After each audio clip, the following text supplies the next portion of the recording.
Thank you very much. Mission Misplaced Knowledge.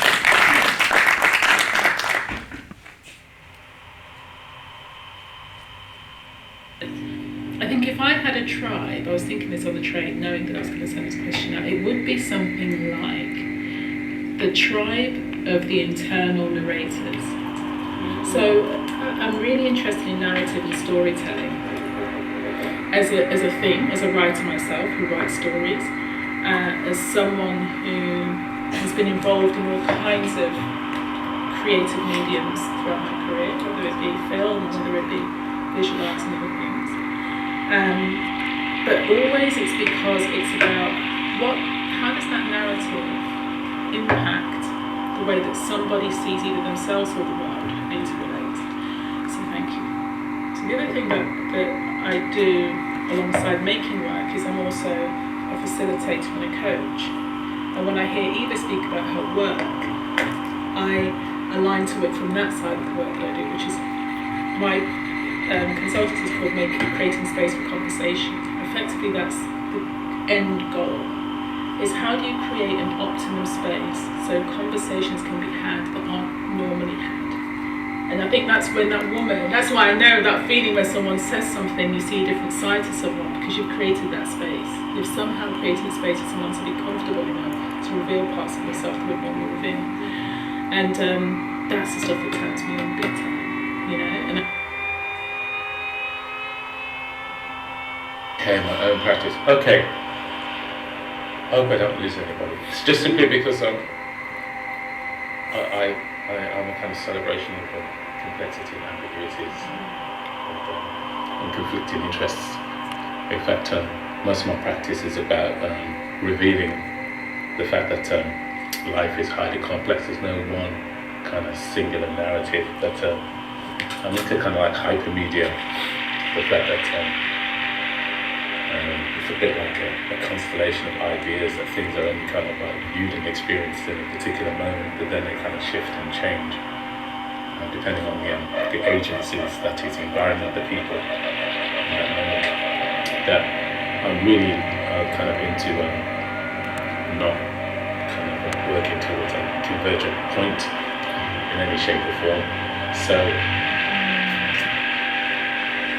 in a way, I'm going to reflect a little bit of what people have said, just simply because there are synergies. Alright, I'm not just merely trying to steal people's Sundays. Just say it's that classic kind of case. When you go last, you sit there going, I wanted to say that, I wanted to say that, I was going to say, do you know what I mean?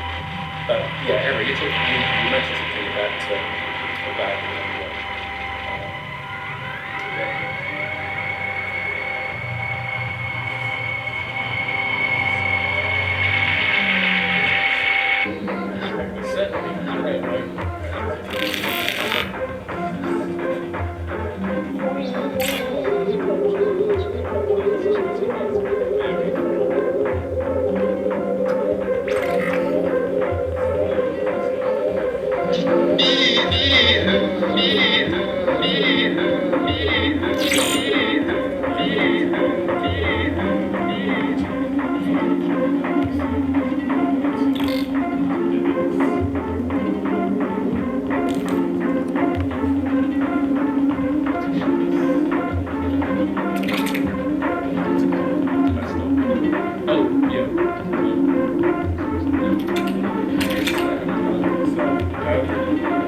4 mission reports from February the 11th to the 19th of October 2015. Taking into account 4 missions: mission to the land of misplaced memory, which was at the Tate Britain, London, England in February; missions to the land of misplaced words, which was at Tate Modern, London, England in July; Shebeen Sounds, which was at Vivid Projects in Birmingham in England; Pop Up Live and Loud, which is at Selfridges department store at Birmingham; and the Best of Biennale Conference, which was yesterday, Dopa's Culture House. So what we're going to do now is do a kind of roundup, and this is the first time we've been able to do this, so it's fantastic that we have this opportunity, of what we've discovered over that 6-7 months period of missioning out. A little bit about the project, so we'll talk more about this, but Mission to the Land of Mission Misplaced Memory is an immersive, interactive space where people share memories. And we'll talk about why we've chosen to make that our focus. So we're going to spread this out over 5 areas, and these are the 5 areas of inquiries that we have or have generated since we started this project. So the first we'll call cultural enactment. And the question we have here is, can we connect people's diverse cultures as an enactment of the way that culture is formed? So that's really the question. So effectively, in terms of the work that we've been doing for a long time, this is in the field of culture and in the field of what is often termed informal culture, which is basically how we all live, and formal culture, which is more about mediated space, mediated cultural environments. The things that I think we find interesting is the fact that culture itself is an organic process, right? So it's based on what one of my favourite thinkers, David Whyte, who's a poet and a thinker, says is the needs, desires and promptings of people, right? So often if we think about informal culture, the way that we get together and create moments together, it's because we share something. And often we share that in an environment that is safe and open and experimental, which is slightly different from mediated culture, what happens in arts institutions or galleries, which is, we've got this much money to spend, we need to reach this audience, we need to do a project, right? What happens when those kids decide to reshape technology because they want to make a specific sound and they don't have access to that stuff? So they start tinkering with technology in a way and changing it. We're kind of interested in that. So in a way, we're trying to create a space where that organic process of exchange can happen. It's lightly held. Yes, it's mediated, which we'll talk about, but it's also permissive. It's a space where all kinds of things might happen. That's the first thing we're trying to do. The other thing that's really interesting, especially as my work as a coach, is my real interest in the act of listening and the transformative potential of listening. And listening on 2 levels. That's listening to yourself, which often in the busy environment we don't have time to do, and also listening to others. My hypothesis, which is based on apropos of nothing, just living life, is it's only when you really deeply listen to yourself can you deeply listen to others. So hence the connection between the memory exchange, which is I'll exchange a memory with you if you exchange a memory with me, and let's see what happens. So this idea of being intimate, creating intimate spaces where that can happen is also part of the inquiry of the mission project. And for me, that's, I was telling Tammy this earlier, I think that's how you end wars, basically. I think you end wars by learning how to listen in a new, deeper way. We're trying to end wars, small thing. So that's the cultural enactment part of things. The second inquiry is, actually, let's hear some memories maybe before we move that bit. And then we'll talk more about maybe the enactment area. They come from the folk tradition, but they actually sort of pop folk songs, if it makes any sense. And any Polish person, if I would say the few first words, they would start to laugh straight away because, okay. Hej Sokoły? There you go, yeah. Okay, so this is a test. Yeah, it does work because if we're talking of the folk, they considered as trashy ones. But when everyone on the this, end by of the the way, week is gets a drunk, woman who we met in Birmingham. We did a project there called but Shebeen if I don't Sounds. open my mouth, We'll talk more about people don't don't look at me like I'm Is that different, translate in Swedish?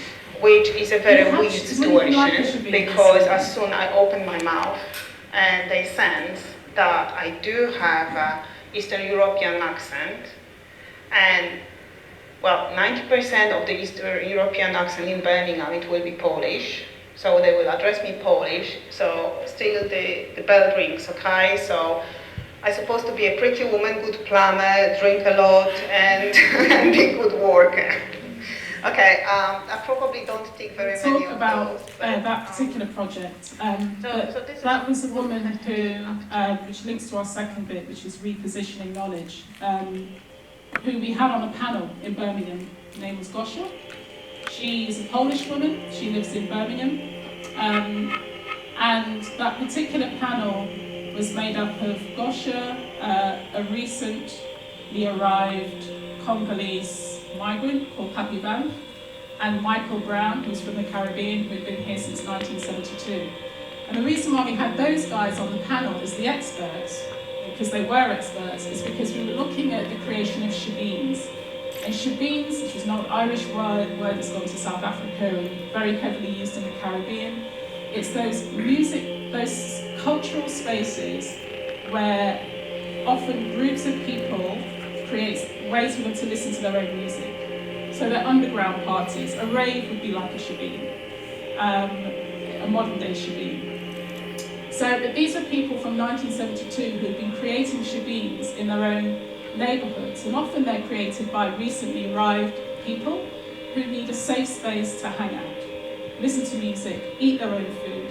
Pappy Van speaks about the space that he created 2 years ago in Birmingham, because as people, asylum seekers, they needed space to talk about the process of seeking asylum, the difficulties, perhaps share contact, share information.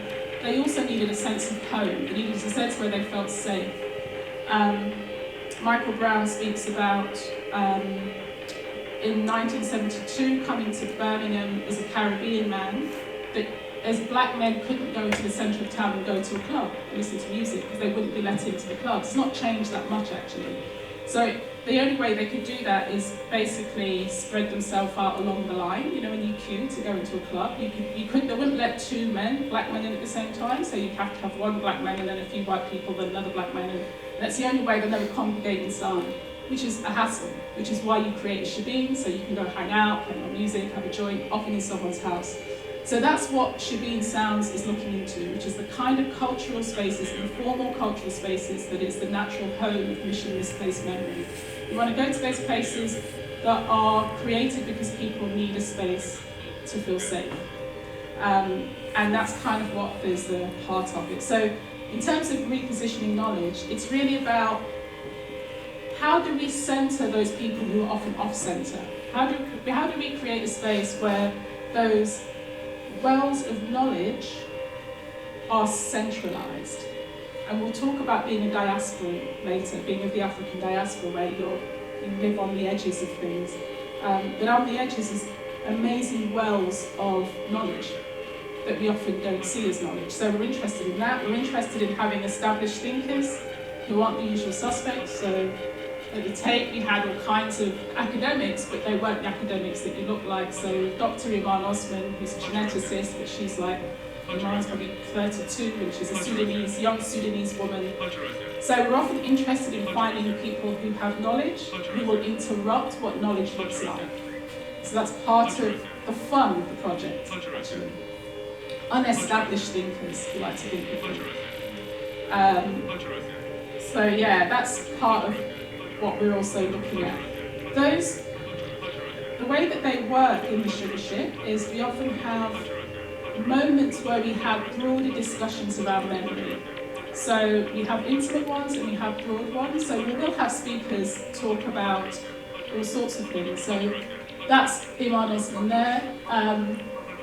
We've got the white guy is Martin Day, who calls himself, he's a Yorkshireman, who's the guy who represented the Kenyan Mau Mau against the British government and won, which was a landmark case. And he calls himself an awkward bastard. We like people like Martin Day, you know, we like people who are, their knowledge is coming from a place of activism rather than just learnedness. So he's a proper data thief. There he is there. Martin Day. So that's also what we do on the Sugar Ship. We reposition knowledge. We try and get different types of knowledge bases in the space. Do you want to maybe play some of the voices from that?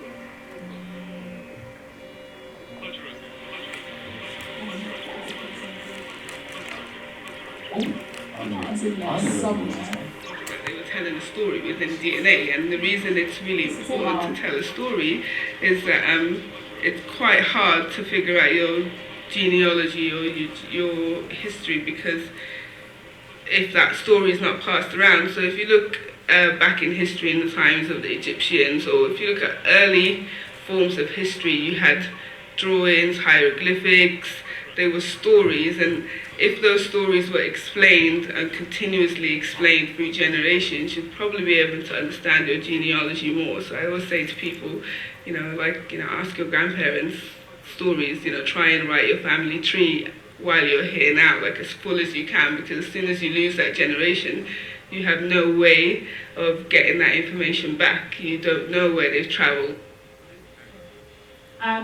So we record everything. Everything that takes place on the Sugar Ship is documented, audio documented, recorded. We'll talk about how the ways in which we make that archive live and living in terms of the technology that Gaylene has devised, kind of program. So the idea is that all of these memories should be widely accessible as possible. So the other thing that's, in terms of what we do with that memory, is we have always a performative outcome from this space. This is a performance project, performance light. But we always have a performative response. So it's often a durational piece, so we're installed for a period of time. The longest we've done is 5 days, which we're going to take Britain. The shortest has been 3 hours, which was Shabib's hours. But at the end of each of those moments, we collect the memories, as we've been doing today here, and we do some sort of performative response to what we see and hear. And we work with a whole range of different artists to do that. I've been reading up on Rinaldi, who is the woman who, one of the thinkers behind the Reggio Emilia schools. And she says that documentation is visible listening. And I think that's one of the reasons why the performative moment, while it's not conclusive, is quite important. It's important that people are heard. If they're sharing, it's important that there is a way in which that interpretation, that playback happens. So we've had spoken word artists. We did Mission to the Land of Misplaced Words, which was really fun, where people came and left words that they used to use when they were teenagers, but no longer do. So we collected hundreds and hundreds of words over the day, and we had a spoken word artist who is a data thief, dressed like we are, talking to people, gathering the stories, and then he wrote live a new spoken word piece, which he performed. There he is there. Caleb Femi, who's a young guy, fantastic, and he did a fantastic performance with Gary and Trevor live. It's completely terrifying because it's all done almost in the moment. He has an hour to write a piece that was performed in front of probably 400 people or something in that day. So it's very, very terrifying, but part of that is what keeps us present as artists. So we have to be really present to really listen in order to make that moment happen. So it also is important for us in terms of our own connection to the work.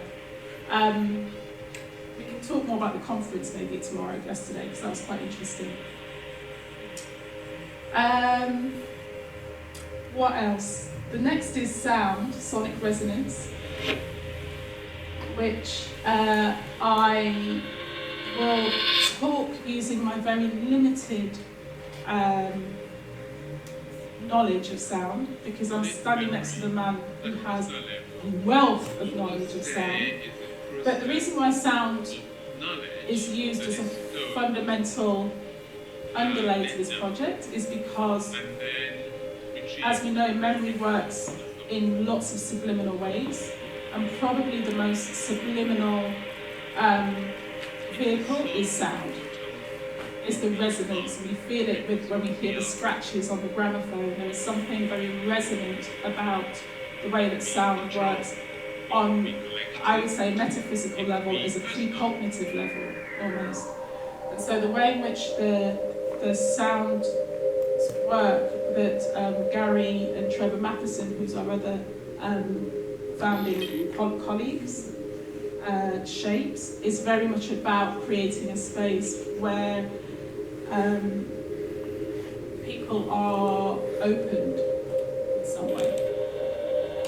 And so the sonic resonance is really, really, really critical to what we do, for sure.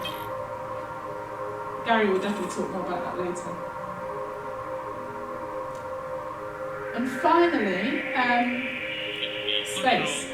Transformative space. That's the other inquiry, that's the other thing that we're trying to do. Can we create a space which is open, equitable, and transformative in some ways? And we were saying actually the space that we have outside, which we'll go and have a look at in a second, is probably one of our favourite ones because it's so permeable and so open. It is designed to be an interventionist project. It has lived in galleries. Personally, I prefer what we did here today because it's designed to surprise people. We are aliens, we've landed out of nowhere. So we use light, design, props. We want to create something kind of warm and womb-like in some ways. The atmospheric sounds that we use, we've been using a lot of pink noise, and pink noise is something that is about accessing memories on another level. The people that we work with on the ship, the blue suits, are really, really important. So it's a human engagement-based project. It won't work. Well, it might work. Who knows? Might be maybe something we'll test. If people aren't there to do that engagement. Part of this, in terms of my own training as a facilitator and a coach, is about the human. What happens when people are listened to is quite incredible. There is something called the thinking environment, Nancy Klein, and all she does is teach you how to be in a space where you only listen really deeply. And in the end, people can talk for half an hour uninterrupted. But they can only do that if someone else is there. Even though they're not talking to them, if someone else is there, they can continue. So part of the warmth of the welcome is really important. There has to be somebody there to say, invite you into that space. There also has to be, it has to be a permissive space in the sense that people can say no. Would you like to leave a memory? Actually, no, it's absolutely fine. You can still sit and listen to the soundscape. We often have installation pieces, visual installation pieces. You can look around. You don't have to, you can do what you like. One of the things that we've found is really, really sticky with teenagers. Teenagers love the sugar ship, and we think part of that is because it's one of the few spaces that is framed by adults where they're not being told they have to do anything. And they're being listened to, just to be listened to, genuinely interested in the stories that they have. So the human interaction is very important. So effectively, they're the kind of 5 things that we're exploring, and it is a laboratory project. We'll talk about how it was generated, which is an instinctive, organic beginning, and so we are exploring these areas.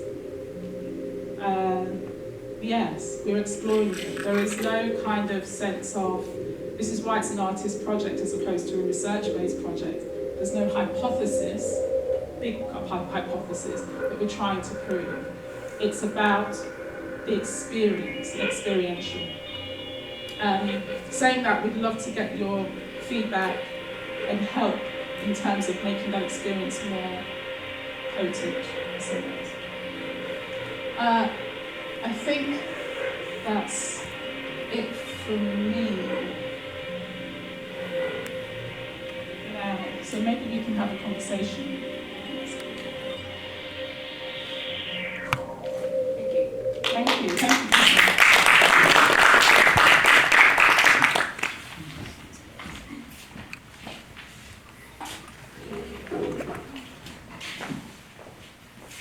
Are you all happy with the light levels, by the way? It's a bit dark. A bit dark?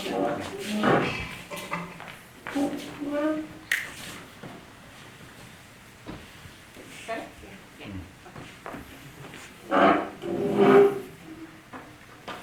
Wow. I have no idea what you saw there. Thank you for that, Gaylene. What I want to do now is just like open up the floor for discussion. But I have some notes. Because we're all, I mean, in different ways and from different disciplines, we're all thinking about how to activate what is embodied in one way or another. And you do that in a very particular kind of way. We're in a space that is thinking a lot about interactive design and versus art versus culture versus sociology.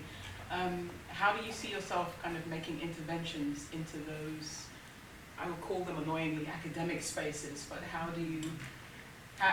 is yours making intervention or different from that, those kinds of inquiries about the body and memory? Well, you look at me. Unspoken. No, we can. I'm not going to play this. Gary can answer. I'll just do that. Go on. What do you think?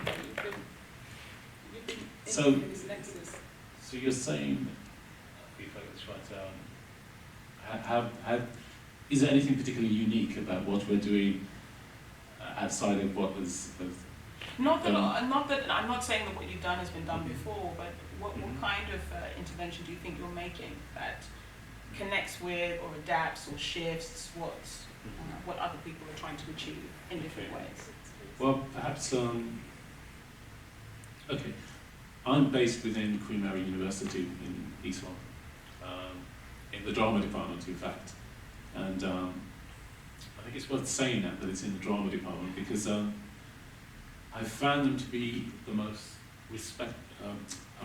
responsive space in terms of their kind of openness of thinking about how technology and society and culture and the things that we're trying to achieve can be done. Whereas across the road in the School of Innovation called Q Media, which is based around kind of like digital technology, which is my background, it's mostly bells and whistles. It's they seem to be navel gazing, sort of like looking at how the kind of like the surface of technology, the kind of veneer, and whilst if you have a conversation with them about how there might be some synergy between the needs and modes of kind of like applying those technologies in a way that's meaningful, they're okay in that moment.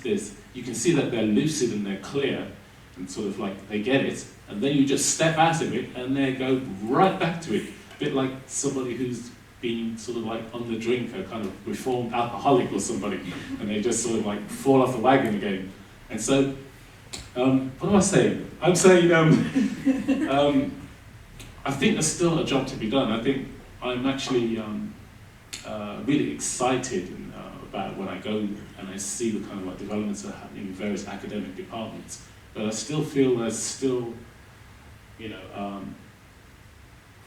kind of the need to consider how to create these real synergies in terms of making real social change and bring in some of the kind of like rigorous academic kind of fields which I enormously respect. I mean, it's some of my background, but to play in actuality in the real kind of like in the real world, so to speak. And I do genuinely mean that, if you see what I mean. And some of the things that genuinely excite me is, Gaylene spoke about the kind of laboratory, is how you can try out these ideas in a kind of iterative way in the kind of field. So it's not like a straight anthropological kind of like go, voyeurism, apply, whatever, but actually embedding yourself. And Gaylene also made a call to you, kind of, she implored, she said, are there ways in which you might contribute to our kind of the critique of the project? We're really open to that. In fact, one of the things that excited us about coming here was having people with your kind of like expertise kind of really look at what we're doing. You know, we're not in a corner somewhere, but we really believe that there's a real genuine benefit to, again, kind of forging new partnerships. So I probably haven't answered your question at all. But and then there's, I could go on, but then there's seduction. I don't know why I'm saying seduction, but I think we need to bring seduction in pretty quickly. Well, I mean, why would people do things unless they enjoy themselves, if you should have been? And I want to say seduction, okay, maybe cheating, in so much as I genuinely believe, you know, this thing about hedonism and the pursuit of pleasure, that can enable people to actually connect and create real meaningful insights into quite some serious and weighty kind of like fields of endeavour. The two, you know, there's no kind of, for me, no binary demarcation between this stuff. So, won't lie to you, Gaylene and I and the team, okay, we're here in this space here, but hopefully you get some insight, even a tiny bit, that we create these unique environments which draw people in. And somehow, I don't know how we do it sometimes, it seems more by accident, or the design, that people come into that space and they relinquish these kind of like fears, these barriers or whatever, and they start to connect with other people and reveal things that, quite frankly, scare me. But maybe Gaylene could talk about that at some point, you know, because she's been really brilliant kind of like doing those kind of interviews.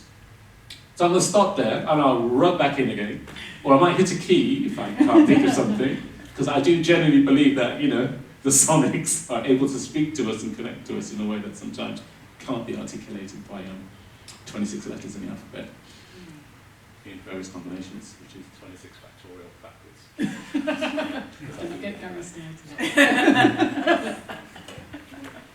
Yes. See what I did there?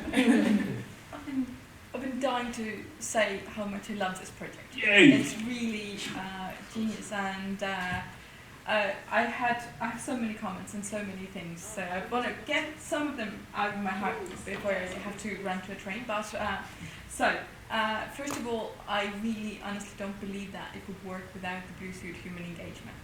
Yay! Sort of Trust I'm literally going to make notes. having done something similar with the Estonian National Museum, trying to get people to share stuff, the human engagement seems to be an extremely important key to the whole experience. So the fact that you brought in the active listening as a sort of key component to the whole thing is crucial to me. The different components, I would love to see sort of reflecting upon them in a sort of systematic manner. I'm a person of tables and graphs and stuff like that, but to sort of take that, for instance, if we do less sound, or if we don't do sound, will we get the same result? Or if we have more blue suits than people, or sort of how does the balance reflect upon the experience? So these kinds of things, or would someone, for instance, would like to sort of hang around and draw on a blue suit and join you in listening? So this kind of additional laboratory layers that you can build upon. Because for me, being an audience researcher by heart is sort of, I would like to know what people think, feel when they leave the space. What does it sort of, or what does it make them to consider? And also, have you done anything sort of, the layers that you were talking about is mostly on the level of the performance, it feels. Okay. But I was just thinking, have you taken a deeper look into the content? Sort of, what is that people actually write? Can you systematically group that? Can you make that into a sort of, I don't know, start with word clouds, for God's sake, sort of something that would sort of illustrate the notions of types. So are sort of most people going back to the sort of childhood or teenage years that sort of with the listening part has been mostly addressing those parts, or sort of also under what conditions, again the matrix mode, if you repeatedly do this kind of thing, under what conditions people are more likely to talk about childhood and under which conditions more likely to talk about recent memories. Do the questions that you pose sort of change the... Because today there were 3 questions. Yes. I didn't want to answer, I was looking at the first one, sort of two couldn't relate at all. And I was looking at the third and I was thinking, okay, this actually punched me and awoke a memory which I felt compelled to share. And sort of how does that work? Sort of, do you always hit on the right questions? Do you change the questions? Do you experiment with those kind of things? And do you document? That's, I think, sort of the most, sort of, as you said, listening to yourself. Do you document your self-listening process in a systematic manner that people from outside, like me or someone else, could come and listen to, or do additional layer? One more comment, and then I'll let you speak about all the issues that I've brought up. I was thinking about you kind of mentioned that you thought that sound is the most subliminal sort of part, and I was thinking that perhaps smell is even more. Yes. Like it would be rather interesting to have I don't know, smell of cleaning substance versus a smell of cinnamon buns or cookies in that space, or where you want to create that kind of living room atmosphere. If you would include smell in that open space, would that change anything? Just sort of throwing out random ideas, because I really, really, truly love this project. good. Gary, Okay. could you just use this microphone instead, because Hear me? yours is going on and off. It's weird. On and off. Okay. Try to Sure. try to mute Yeah, of it course. and Mute it and talk. yeah. Oh. Is this working now? Yeah. Okay. Let me just respond ever so quickly, just to some of the points, and then go over to Gaylene.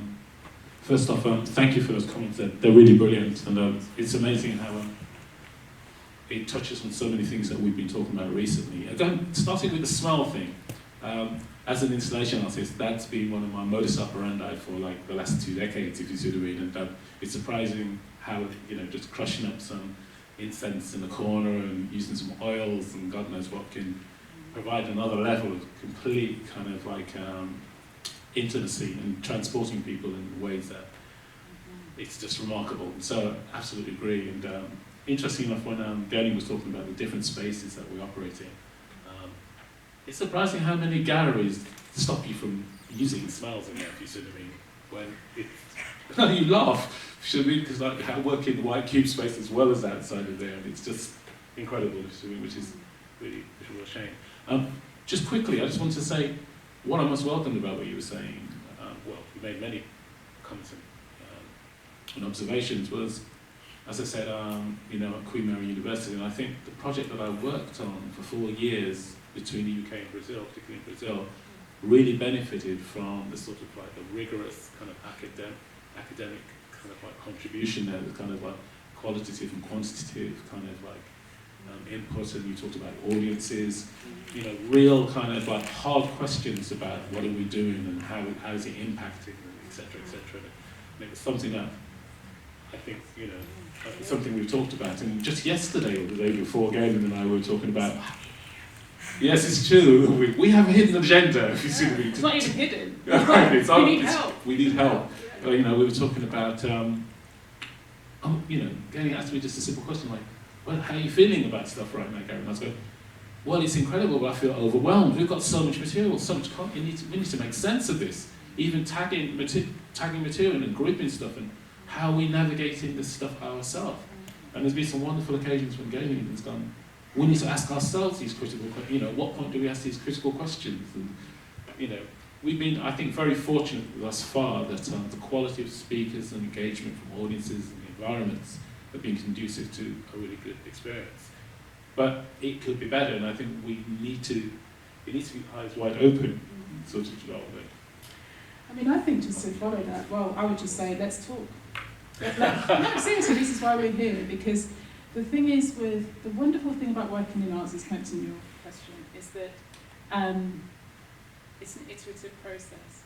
So the first, and if Gary and I basically love Gary to bits, but this time last year, this was not a twinkling on either of our eyes, was it, this project? We had no idea it was going to happen. And really from February, with that first thing, we were like, oh, this really works. And everyone's like, oh, this really works, do it again. And we're like, sure, okay.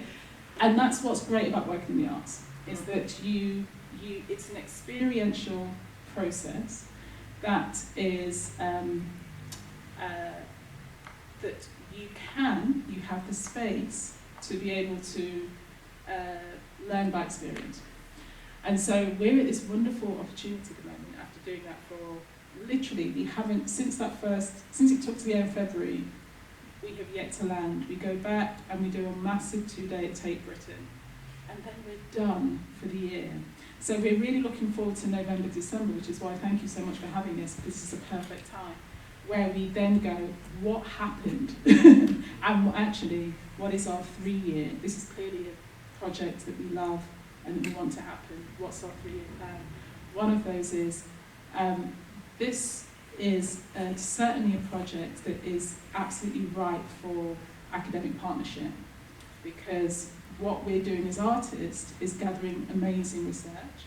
What we would love in a terms of a partnership is the research base that can support that. So I'm very serious about saying, if you love the project, I would love to get your contact and we can continue the conversation, because this is answer to your question. That to me is the nexus. There are other things that we're interactive designers in the house. Where are you? Hola, thank you. We want to build a spaceship. We want to build a physical nomadic build that actually comes with us. We would love the help of interactive designers and people understanders to help us do that. So effectively, this to me is where without the deep reflection, which we will go into, where I feel like is that's the link, that's the connection, that's what we can bring to an institution such as this, and that's what an institution can bring to a project like this. But I loved all of the things you said are just so brilliant, those questions. And the one thing I'll say about smells, and you're right, we wanted to do that in so many environments, but it's very difficult, is one of the things, hey, and this could be something you could help, you or someone like you could help us with, is how can we create space that really is culturally welcoming to everybody? So what we have to work on, and this is how we do design the questions, there's a lot of time that goes into how we frame them, is we have to ask things that are as neutral as possible. So our thing is, could a 4-year-old answer that question, and could an 80-year-old? Could someone from any background answer that question? Sometimes we get that right, sometimes we don't. The first question we asked is, think of a recent memory that you would choose to erase, and think of a recent memory you would choose to keep. And we literally did have a class of 4-year-olds who could come in and engage. We slightly modified the question for them, which was, think of a happy, we didn't think of the erase, we said a memory you'd like to keep. And the wonderful thing there is that the imagination was absolutely instinctively engaged. They would go, the memory I would like to keep is being a princess and living on a mountain and wearing a purple dress, and my name being Lola. And I'm like, is that your name? No. And you'd be like, oh, okay, so that wonderful thing about memory and dream and imagination, a great area to study, for example.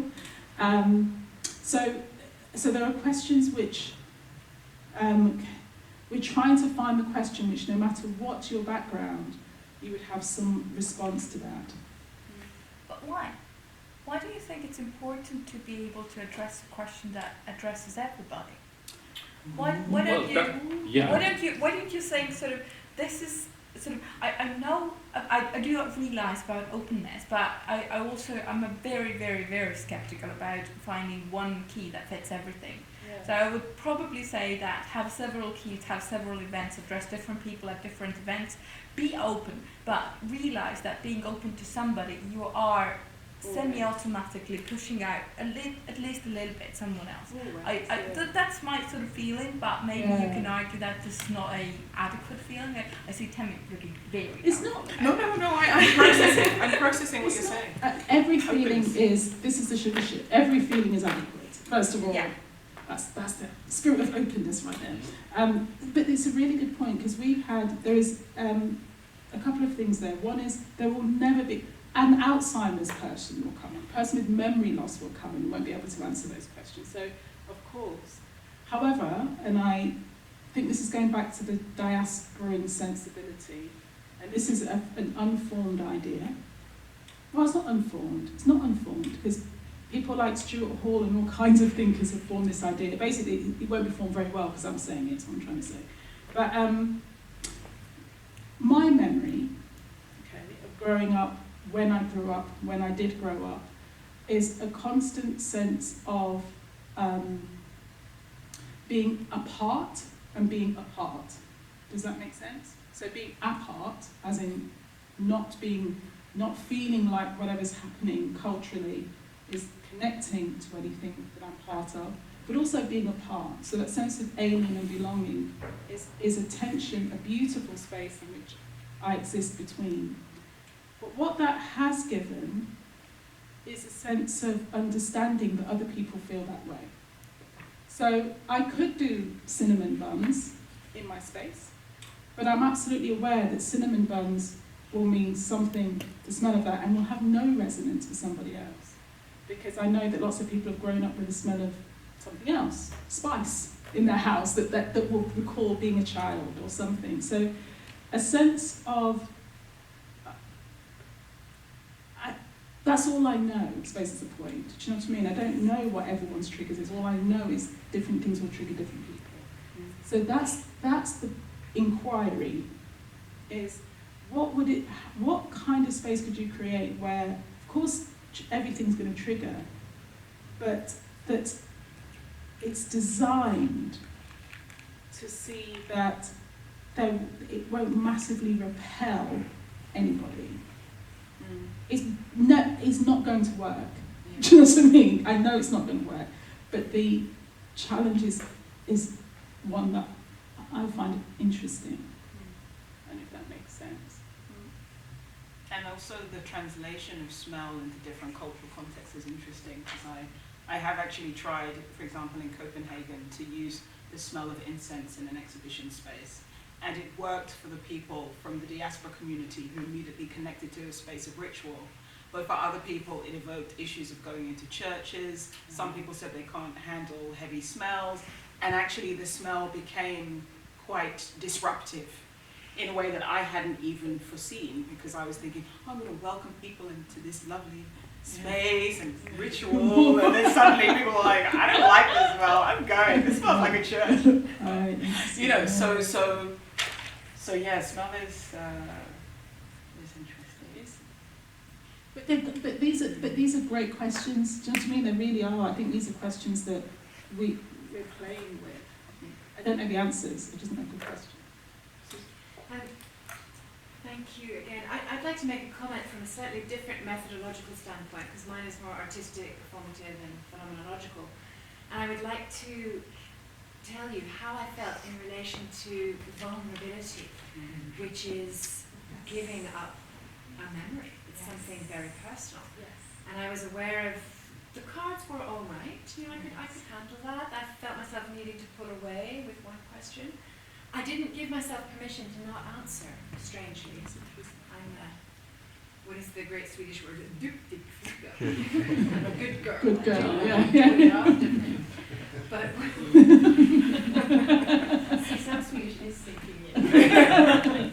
But what I will say that it was the question of having the memory recorded or not. And initially I thought, I don't know about that. But two things, with the two of you working together performatively, brought me into a place where I was comfortable, and not only comfortable but happy leaving the memory. And the first was hearing the way Gary's system handled, like touched and caressed the memories, so that for me there was adequate ambiguity, but also my memory was not alone. It had company. So it was like a part in that sense. And I felt comfortable with the sonic quality and the tactility. And then after the recording, which was done in a very empathic way, listening through the device with Gaylene, you also talked and asked further questions that weren't recorded. And it was that balance of when the technology was present in the capture and when the technology was actually switched off, and with the sustained performative interaction across the two of us. And I think that this might not even be something you're aware of. You're just a really effective collaborative team, and there is a way of handling this that is almost it's almost an ethical basis. It's from the ground up. Yeah, absolutely agree. And I think the other team, we work well together.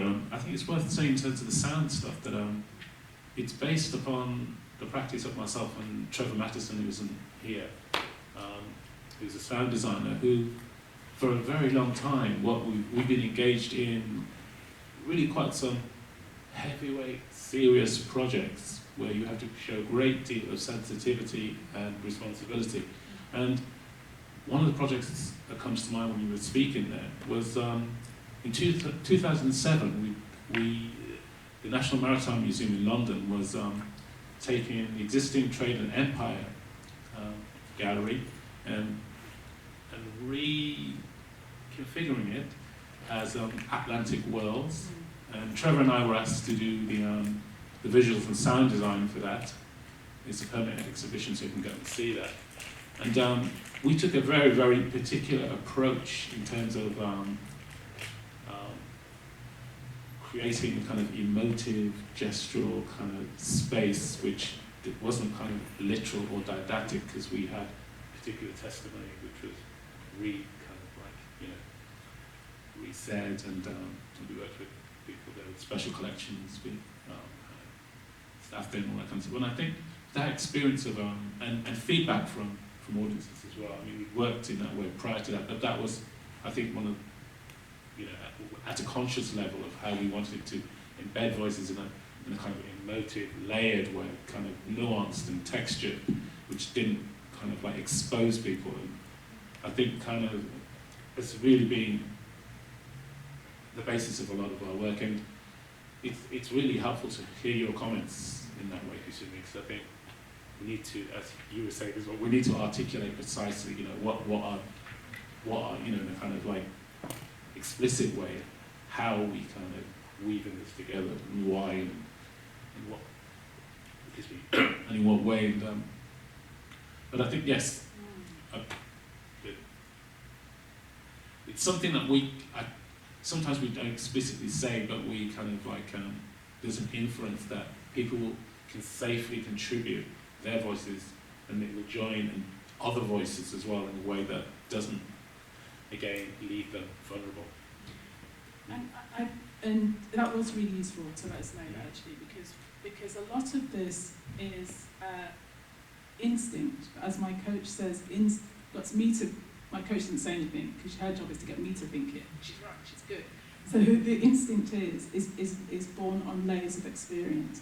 So the reason why Gary and I do work really well together is, one, because the piece that actually made me think of double morphology the first time to bring this idea to them was Uphill Down Road, which was this piece at the Tate, the Turbine Hall that Gary and Trevor did, and you stood under the bridge, and it was I'll paraphrase it, I'll probably be wrong, but it was found footage. It was stuff that they've been recording from Notting Hill Carnival over years, and they'd reassembled it, but laid with all of these voices from thinkers and academics to people.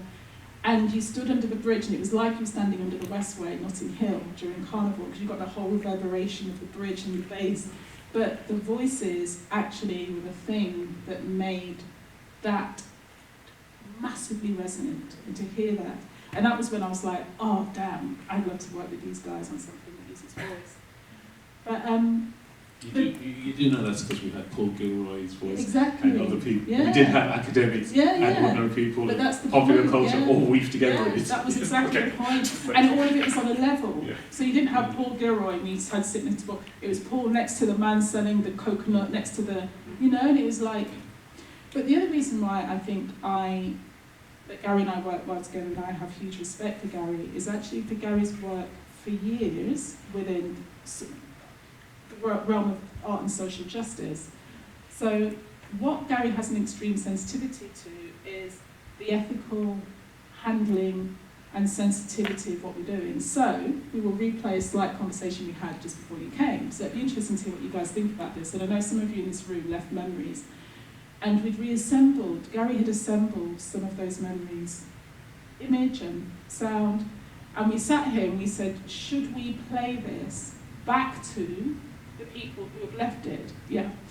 And luckily, we decided not to. And immediately we had this conversation, and within a few minutes we said no. Because there's something different when you're playing back a memory and it's out of context, just what I mean. And there's something deeply, well, I don't know what it is.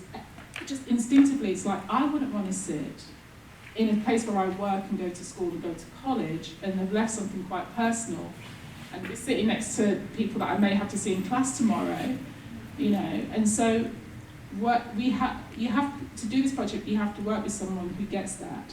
And even though you've done all this work and somebody which is fantastic, people are like, no, you know, we need to use this in a different context. However, yesterday was interesting, the conference. Because the conference, I worried about this because we collected memories throughout the conference. Thank you so much. Thank you so much. But that was going to be played back at the end of the conference with the people in the room. And these people, unlike you guys that volunteered your memories, who've left it, these guys were chosen by lottery to leave. So I was saying to Temi, like, there was so much sensitivity in that moment. And also their memory was then going to be part of a display that was going to be at the end of the conference. So they were going to sit into the space. Gary did something incredibly sensitive where we were going to film it on video and then said no. Because seeing yourself, that's in and of itself is great too. So we used just sound, and a lot of people were very nervous about leaving the memory. But because it had a performative frame, and it was in amongst other things, and it was cut up alongside the artist's work, and it was cut up in a really beautiful way that Gary did, and I did a spoken word response, but it recontextualized it so much that those people then came back, and I was telling it felt like they'd been released. Each of them, didn't they came and they just said, thank you, we loved it. So I think the performance, this is why performance and art is so, that's why I prefer to be on that side of the fence than any other, because that's a space of transformation. You use the imagination to transform something that is into something that could be something else. That's the important bit, yeah. Yes, thank you so much for a very, very inspiring performance and lecture. Now, I have one question which is touching upon, actually you answered it a little bit, and it has to do with the background sounds that you're using. And so basically the main question would be what the role of this sound is. You answered it a little bit, but I'm kind of wondering how you go about choosing them. And of course there is a lot of intuition, as you also explained, and a lot of randomness, I can imagine, you know, when it comes to clashing them with the voices. But for me, like, as I understood, like, these sounds are supposed to be neutral and give space for the voices, and for me they are not at all neutral. I mean, they very much set the stage in a way, and they very much tell me how I'm supposed to read the voice and experience it in a way. So, and the same applies to all these, you know, devices, like, you know, looping or using delay or granular synthesis. They are not neutral tools, but they're very heavy. They're very they're very heavy cinnamon rolls to use. Yeah, they actually are. It's so true. They're really sonic cinnamon rolls. I mean, like looping, for instance. You know, for me it's maybe not, but for some other people it has connotations with stammering, which is connected to connotations what? Sorry, to stammering. Oh, you know, okay. for instance. I don't know. I'm just curious about your. No, I think your question. That's brilliant what you said, and I think some of the strength of Gaylene and I's relationship is we don't agree about everything at all either, but we respect each other's space. I was chomping at the bit when Gaylene was talking about meeting the requirements and needs of every age, because I just want to go. That's a futile kind of like endeavour in my experience, but I'm willing to reassess and I mean really enjoying a reappraisal of my own position based on my own experience working Gaylene. So I'm really happy about that, you know what I mean? Yeah, I 100% agree with you. It's all very, very, it's all very deliberate, and Trevor isn't here, which is a shame. So Trevor Matheson, incredible award-winning sound designer for film. Won't surprise you. So he's in Barbados right now, just to let you know. We jumped and come for the filmmaker, making another film, because they've been selected for the British Art Show. So that already tells you something in terms of, the role of soundscapes in film. In terms of, and I'm Mr. Live Performance Glitch, sort of like it's in the moment. If it goes bad, if you fall off the precipice, you do. I'm all about kind of like creating energy in terms of like the dynamics of including the audience in the kind of implying them intimately in the kind of the way that installations and performances and things reveal themselves. Including if they go bad, once they go bad, into a space that perhaps none of us thought it would do. But, it's a space. So I 100% agree with you. And it's like, I was getting upset about, just before we started, because half my toys aren't working here. I don't press buttons, if you see what I mean. And that's because it's worth telling you, because you need to sort this stuff out, man, if you're going to call people. You've got one input in here, if you see what I mean. You need, if you're going to make yourself permeable to artists and cultural thinkers and other people, you need to be, you need to get your act together. Yeah. This is serious shit. So it's like, I couldn't play half my synthesizers, because I like to eyeball people. You're all in the space here. It doesn't matter if there's 1, 2, or 300 of you, and actually create a piece in that moment. But, I 100% agree with you. All the granular synthesis, for those who don't know what it is or not, kind of like splitting up a sound into tiny particles that you then kind of stream back, if you see what I mean. And even that is a kind of embodies something really quite powerful, that thought. The idea of breaking things down into their constituent parts and then configuring them in the moment is absolutely fundamental to everything that we do. And it's highly manipulative.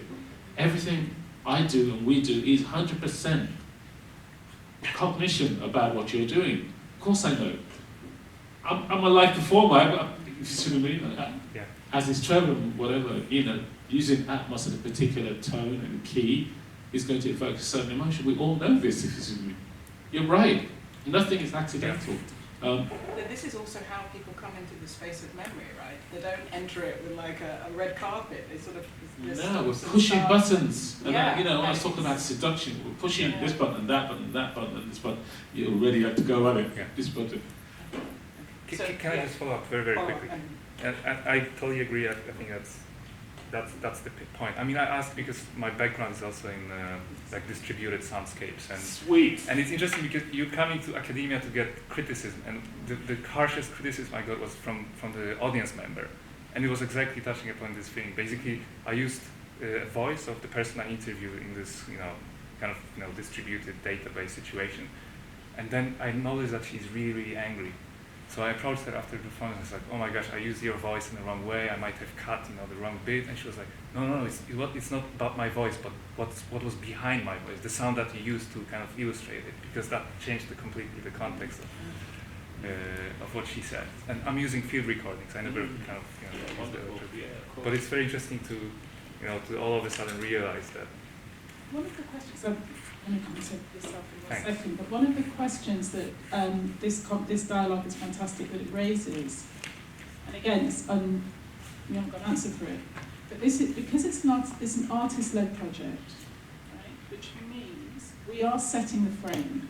We're saying it's an open space, but of course it's completely mediated. We wear blue suits, we set the questions, and the performative element. And I often have this tension when I write to perform like I did yesterday, and I'm constantly like, who am I to have a response? Well, I'm an artist. Yeah.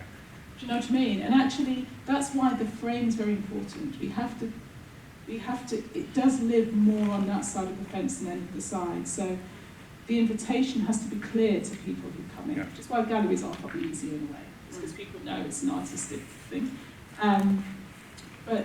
And why we like to work with associate artists, so each response will be different.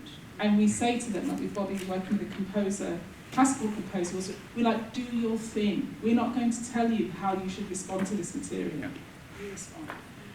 She did tell me off at one point, in Birmingham. Bobby told me off loads of times. She's very bossy, Bobby. You're going to find out. Quite brilliant, but yeah. But yes, that's also the experiment, is how can you do that ethically, but I think the ethical bit comes in the clarity, being really clear what the process will be. I'm dying to hear your response. Right, sir. And I guess I'm talking from interaction design. Yes. Can you give us a spaceship, please? Yeah, and I do think that's really important for you to have. And I also think that it's really interesting that you're talking about this kind of like neutral frame that you're, but also not, obviously not, you don't think it is, but so you go for like the future, I guess, and is that where that came from, that kind of desire of a space that doesn't, everybody has a future, and that's the Well, interestingly, they don't, because, by the way, I love your questions. I'm probably going to answer this in a different way to Gaylene, but certainly, I mentioned the work in Brazil, and it's particularly in the, I worked in the favela for 4 years, thank you very much, in what so-called peripheral communities,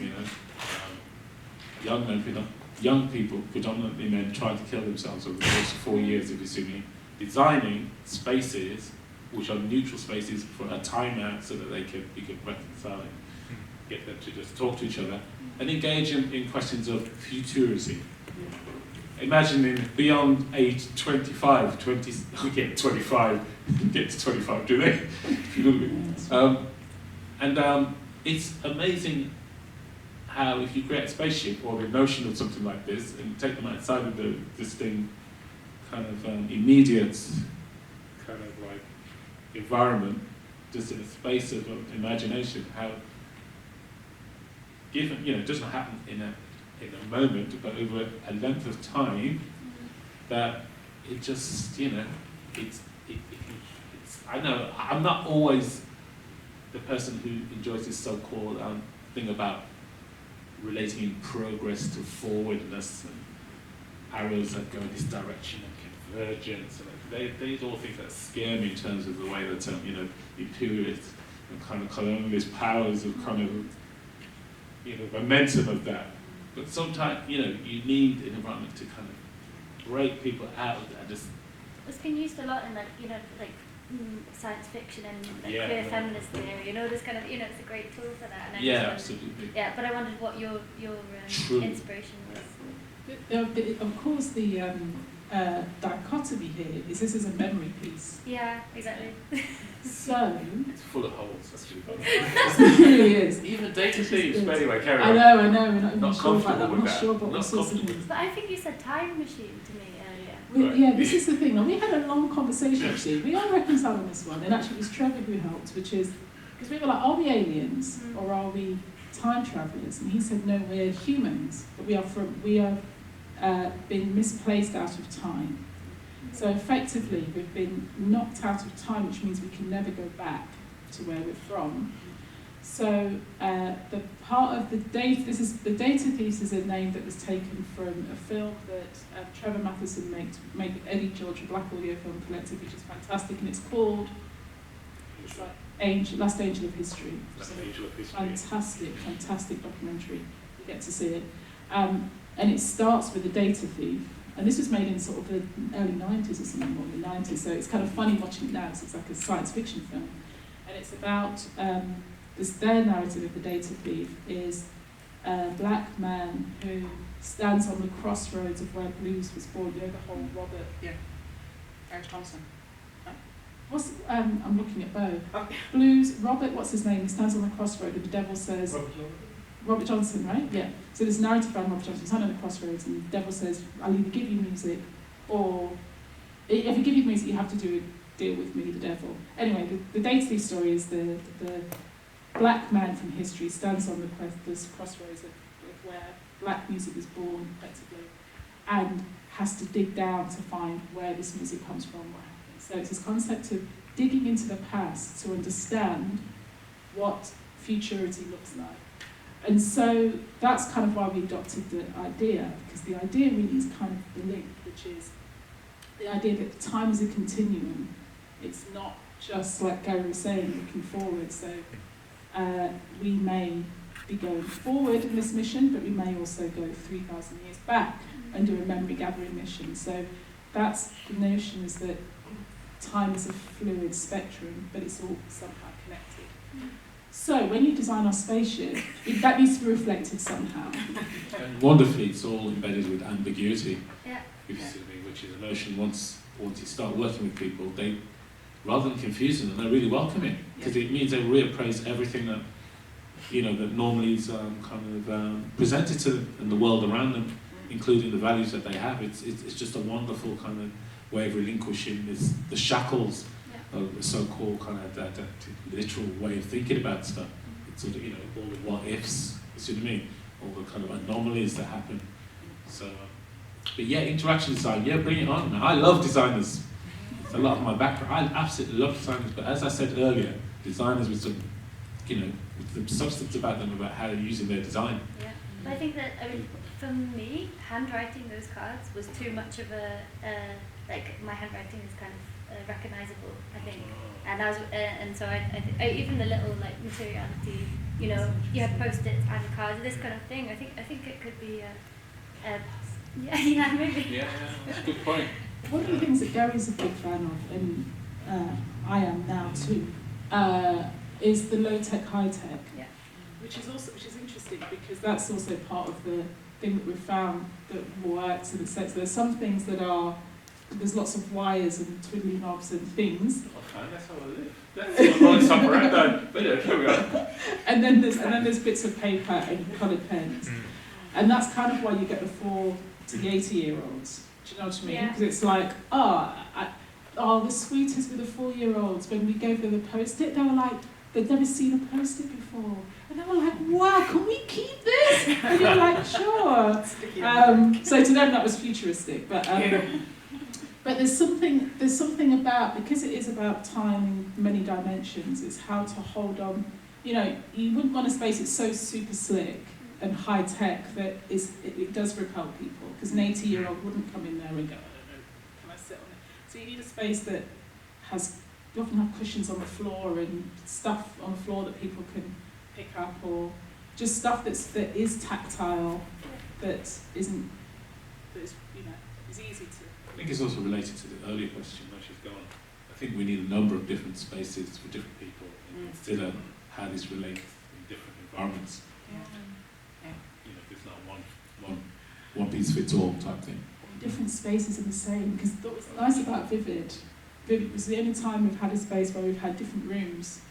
So we had an open space where people come in, that seems quite important, so people can see everything, and then we had these little discreet places, and we had this, because it was a shebeen, we had this little kind of club room, for a house party, we had this little nook, and we had curry goat and rice.